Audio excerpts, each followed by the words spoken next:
We were busy preparing for departure on the last day, so I didn't see the sacred beast. Instead, in the middle of the night, I got two visitors who announced themselves with a crash and a small cry of, "Owie, mew." Minotona and Tersina had come to the wrong room. Eris was next door. I told them this quietly, which was when Minotona paused, apparently remembering something, and slipped inside anyway. She'd wanted to thank me for saving them, she said, and also for the healing. Her wounds had been serious enough. Now that I actually looked at them in the faint light, both of them wearing the beastfolk style of sleeping garment, a thin leather dress cut short with a deliberate gap at the rear, where their tails emerged and wiggled freely, ears perked and attentive, I felt a familiar pang of something I try not to examine too closely. It was peculiar to the beastfolk and, taken in isolation, utterly adorable. Minotona rolled the hem of her dress up and showed me her legs. No scars. She was proud of this. "Tona, that's improper," Tersina hissed. "It's not like he hasn't seen it before, so it's fine, mew." "But Uncle Geese said that human men have a long mating season," Tersina whispered, leaning close, very serious. "So if you don't approach them with caution, you might get assaulted." A long mating season. That was a rude thing to say. Not that it was wrong. I was not, in the event, Simrao, focusing on Minotona's legs. A cold sweat ran down my back. My fingers curled around the staff at my side.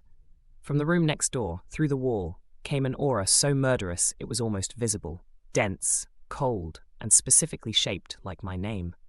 I had learned to distinguish between types of killing intent over the past year. Ruijerd's was geological, Geese's was professional, Eris's was always intensely personal. This was the third kind. I also want it on record that whatever instinct made me glance twice at Minotona's legs was immediately overruled by a very firm internal vote. Some sick old man trying to play doctor, I thought, and felt the specific revulsion that comes from recognizing a category you are actively refusing to belong to. Minotona was younger than she looked. The decision had been made and would stay made. I accepted Minotona's thanks with great haste and redirected both girls toward Eris's room. I pressed my ear against the wall afterward. I heard Eris's voice, sullen. "What do you want?" Then, gradually, less sullen. Whatever the three of them discussed through the night, communicating across two languages and a significant vocabulary gap, it seemed to work. The next morning, when it was time to leave, Eris held Minotona's hand and had tears in her eyes when they hugged. I had not expected that. It was genuinely moving. We set off on the Holy Sword Highway. Except we hadn't actually set off yet, because a monkey-faced man appeared from somewhere and hauled himself into the carriage. "Oh man, this is perfect timing. I was just thinking about going back to Millis. Let me ride with you guys." Geese, looking entirely comfortable, as if he'd been invited. The irritating part wasn't that he was coming. The irritating part was discovering that he had spent the past 3 months quietly winning everyone over without me noticing. Eris, Minotona, Tersina, Gustav, Ruijerd, all of them had apparently developed some degree of warmth toward the man, while I was under the impression that he was exclusively my cell roommate. He had charmed Eris with anecdotes. He had adjusted his manner perfectly to fit the tone of evenings with Ruijerd and Gustav, and he had done all of this behind my back. Were they cheating on me with Geese? "Who cares if he tags along?" Ruijerd said. "This man is a criminal, Mr. Ruijerd. He doesn't look that bad to me." I had no idea what Ruijerd's metric for measuring that was. I looked at Geese. He grinned back. The truth was, I owed him. He had given me his vest when I was cold, and he had produced the crying bomb at the exact right moment during the fight with Gallus. Both of these were real debts. I was irritated at his roundabout methods, not at him specifically. "I don't mind if you come with us, newbie, but aren't you scared of a superd?" "Of course I am," Geese said easily. "But that's different. He saved my life." Ruijerd looked blank. Geese explained. 30 years ago, as a novice adventurer, he had been attacked by a monster and left with no way out. Ruijerd had stepped in. The story as Geese told it was epic. Initial meeting, parting, climax, embellishments, several hundred women who pleaded with the hero not to leave, a mysterious beauty at the destination. The core of it, beneath the dramatics, was quite simple. Ruijerd had saved a stranger and forgotten about it. Ruijerd relaxed when he heard it. I understood the word karma a little better after watching his face. Well then, Geese said cheerfully, I hope you'll let me stay with you for a while, senpai. He also claimed, as a postscript, that he was jinxed in parties of 4. Something terrible always happened.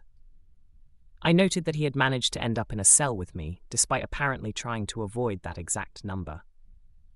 The universe had a sense of humor about Geese. The Holy Sword Highway was remarkable, built by Saint Millis, the founder of the Millis faith, using mana that was still active centuries later. No monsters, no mud, dry road, even through flooded forest. Geese explained that according to legend, Saint Millis had created the road by splitting the mountains and forest with a single sword stroke, having also split a demon king on the demon continent in 2 along the way. I wanted to be skeptical, but the evidence was in front of us. A perfectly straight, perfectly dry road through a forest that had been flooding for 3 months. I spent some time thinking about the mechanics of it, because that is what I do, instead of sleeping when the carriage is moving, and there is nothing else to occupy my mind. Saint Millis had imbued the highway with mana at a saturation level that apparently had not degraded in several centuries. This was extraordinary. Mana, under ordinary circumstances, dissipated. You channeled it, you used it, it dispersed back into the environment.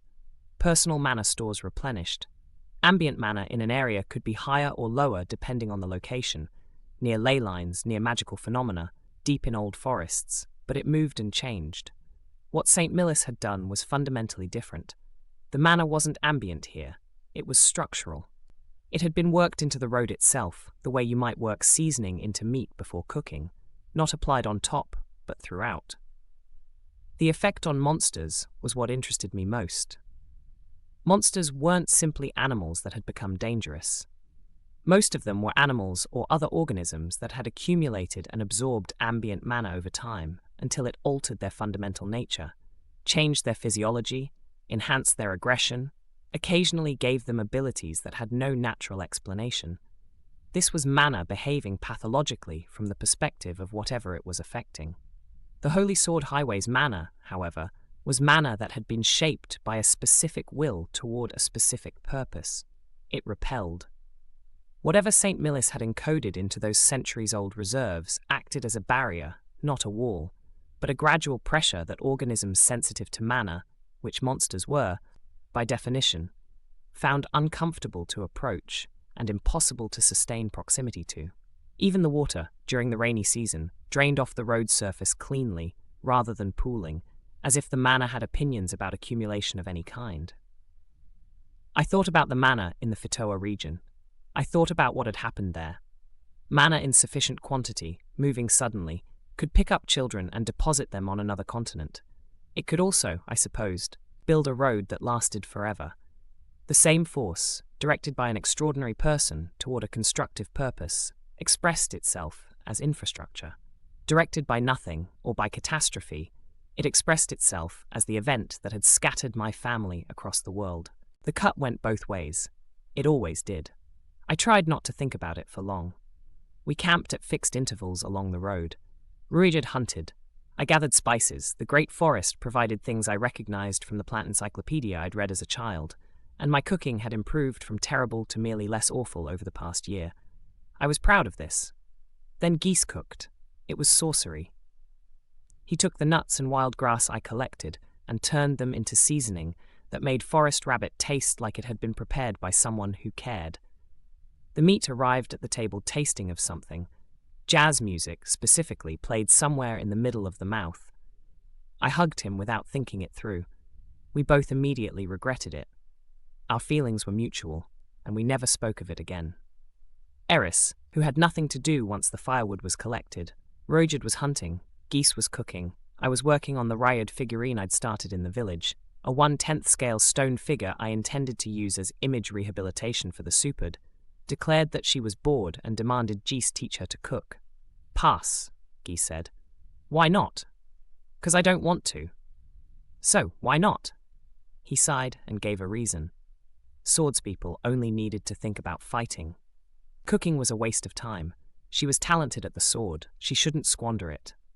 His voice, saying this, had a strange, persuasive weight to it. Eris's face went sullen, but she didn't push further. Then Geese stopped stirring the pot and added, "That's my official reason. The real reason is I decided I'd never teach someone to cook ever again," he explained. He'd been in a dungeon diving party of 6, an unconventional group where everyone had exactly one skill, and Geese was the only one who could do everything. A woman in the party wanted to learn to cook. She had her eye on one of the men. Geese said yes. She learned, she got together with the man, they married and left. Without the two most essential people, the party fell apart. Arguments, apathy, disbanded. Geese went looking for a new party and discovered that the thing that had made him useful in the old one, being able to do anything, made him redundant everywhere else. If a party was well organized, they didn't need someone who could do the same things their other members could already do. He ended his adventuring career. Now he gambled. "And that's why I refused to teach women how to cook," he finished. "I tried. The woman found her happiness, didn't she?" Geese shook his head. "I don't know. Never saw her after that." He paused. "But the man did not turn out happy." He said it flatly. "The soup should have been delicious, and it was, but the taste changed slightly when I saw his face." I didn't say anything else. I waited for Ruijerd to come back from hunting. One afternoon, we stopped to rest, and I found a stone monument by the roadside, knee-height, a single character in fighting god tongue surrounded by 7 motifs. Geese identified it as the 7 great powers, the strongest people in the world, a list created by the technique god after the second great human-demon war. Ruijerd, when called over, looked at the monument with an expression that involved a great deal of distance. "I trained hard when I was young, so one of the 7 great powers would take me as a student," he said, and looked off into somewhere several centuries away. He named the current 7: Technique God, Dragon God, Fighting God, Demon God, Death God, Sword God, North God. Then he explained that half of them had vanished during Laplace's war, 3 killed, 1 missing, 1 sealed. The Demon God was sealed rather than removed from the list because he wasn't dead, only sealed. The top 4 had unknown whereabouts. The ranking system had faded from use since its most powerful entries were essentially absent. Almost like the Fukamichi rankings, I thought. But I kept that to myself. "So the monument is just outdated?" I said. Geese shook his head. "I heard it updates by itself through magic." "What kind of magic?" As if I'd know. "A self-updating monument tracking the world's strongest people through unknown magical means, operating continuously for centuries." I filed this under things I would probably understand better after the Academy of Magic. The only accident during the month on the highway was hemorrhoids. I say this plainly. I got hemorrhoids from sitting in a carriage for a month. I was extremely embarrassed about it. I cured them with healing magic in private, and I told nobody. This is the full account, and it will not be discussed further. Eris spent the journey standing on top of the carriage for balance training, arms out, posture steady, completely unbothered by the movement. I tried this once. My legs and hips were trembling in agony before we'd travelled half a li. I had to sit down and claim I was thinking about something. It gave me genuine new respect for Eris, separately from the respect I already had for her. We came out of the great forest after a month and arrived at a small dwarven city at the entrance to a valley in the Blue Worm Mountains, famous for smithing. Weapons and armor lined up side by side, cheap and good quality according to Geese. Eris looked at the swords with an expression that was painful to witness. We didn't have money for unnecessary spending. I persuaded her away from the displays. A sales clerk laughed me off for browsing, saying these probably wouldn't suit me. He seemed surprised when I mentioned I was intermediate in the sword god style. Not that it mattered. We still couldn't afford anything. Geese explained that the road diverged here. Mountain path east to a large dwarf town, northeast to the elves, northwest to the halflings, and apparently, somewhere in the mountains, a hot spring. "What's a hot spring?" Eris demanded. "Hot water rising from the mountain. It's extremely good to bathe in." She looked intrigued. I was briefly transported to an image of Eris, with wet hair, peachy skin, steam rising around her, spacing out in warm water.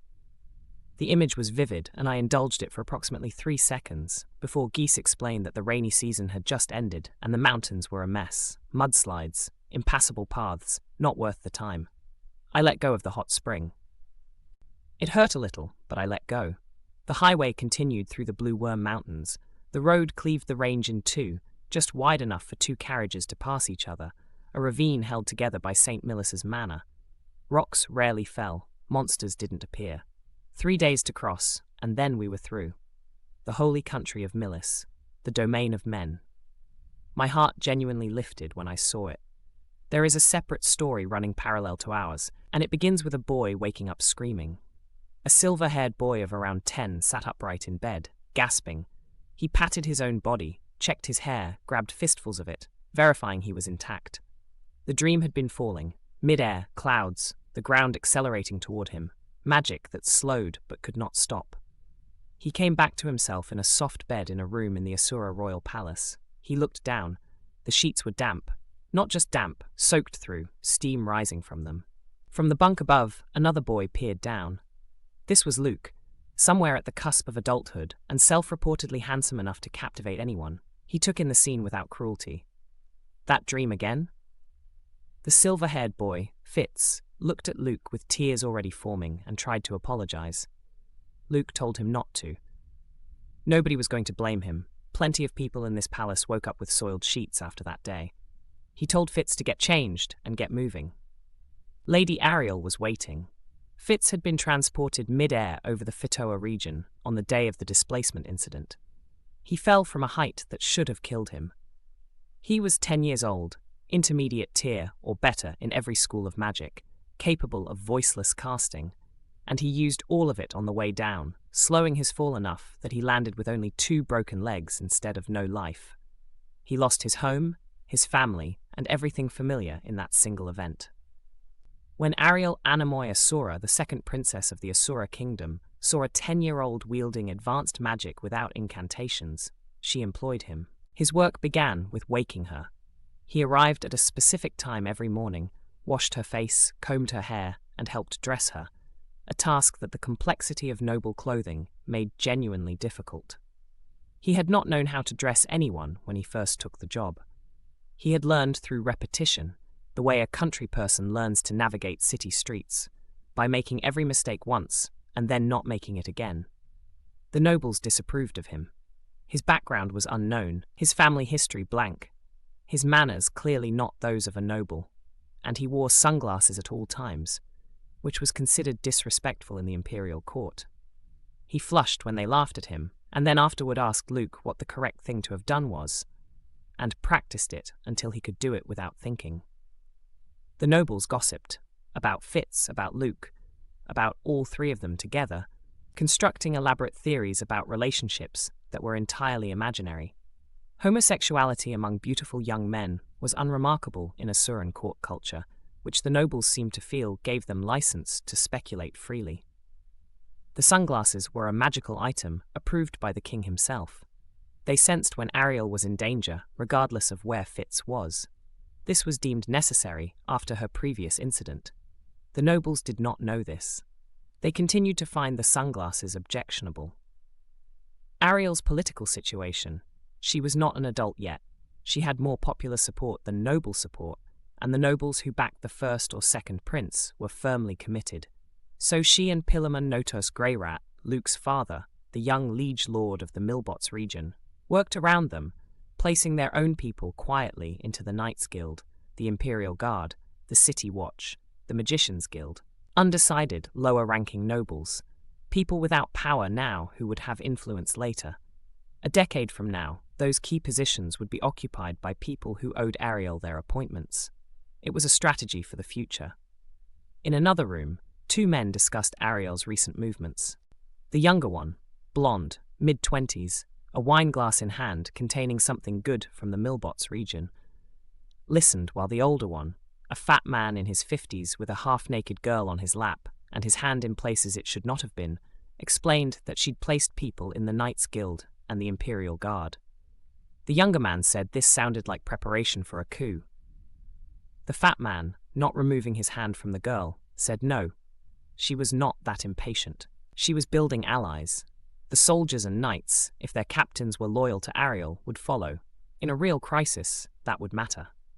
It seems my younger sister is quite intelligent, the younger man said, with genuine admiration. Desperate, the fat man said. He dipped a finger in wine and pushed it into the girl's mouth. She didn't stop him. But a good move. Notus has more foresight than I credited him with. He removed his hand, considered, and said, Get rid of the one sowing the seeds. I leave it to you, Darius. As you command, my prince. First Prince Grabble and the high-ranking Minister Darius, conspiring in private, the only witness, a female slave whose involvement in subsequent events would become relevant later. That same night, in Ariel's chambers, Fitz arrived for an arranged sleeping arrangement that he found deeply awkward. Her ladies-in-waiting had bathed him, applied scented oils, and dressed him in high-quality nightwear that felt foreign against his skin. Ariel dismissed them, and the room was suddenly just the two of them. She moved closer. He moved back. He reminded her they were just sleeping together. She agreed, while continuing to edge toward him. He said she had a scary look in her eyes. She had him cornered at the edge of the bed before she said, That was a joke. She lay down beside him. He stared at the ceiling.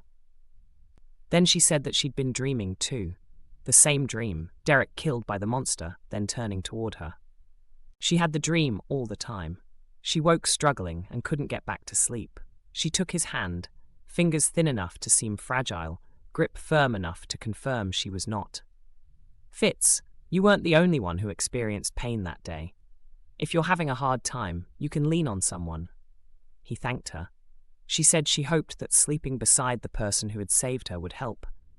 He felt something release, some tension he had been maintaining since the incident without noticing.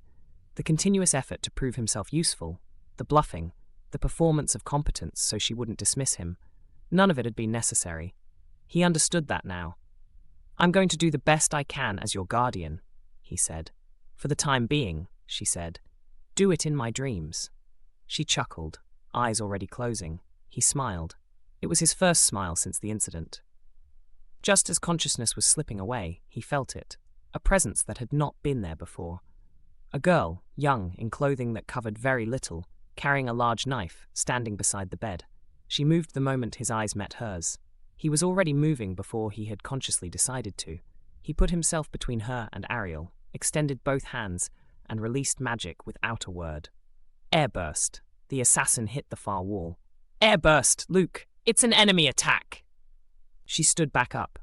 Her eyes moved between Ariel and Fitz before settling on Fitz. He read the decision in her face. The bodyguard first. She rushed toward him.